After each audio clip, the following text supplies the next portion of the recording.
No, o sea, como consumidor, si solo lo analizo como persona que mira medios, no termino de creer que la persona realmente se identifique como un animal. Es algo que me pasa a mí. Como que siento que hay un poco de construcción mediática también y de sostener una narrativa que de algún modo genera clics. Aún así, considero que son personas que no le están haciendo ningún mal a nadie, por ende nada. Si quieren 100%. disfrazarse o jugar Eso, o lo que sea, o realmente 100%. se sienten así, es un tema de ellos. De hecho, Amén dicho eso, perdón porque hay una obvio, parte sí, sí, más sí. relevante.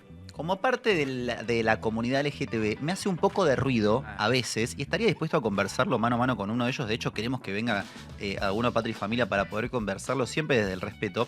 Pero me hace un poco de ruido. Hay muchas personas que cuando dicen yo, la frase se volvió muy popular, me identifico, no me identifico Me como hombre, me percibo, autopercibo mujer. Y es una frase que muchas personas a veces lo usan como chiste para las personas trans. Y dicen, ay, entonces yo me autopercibo Ambulante. robot. Helicóptero, Claro, si yo me autopercibo helicóptero.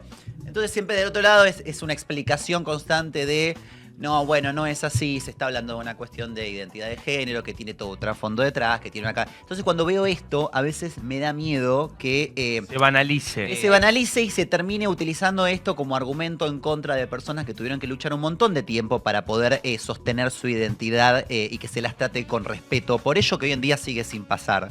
Entonces, desde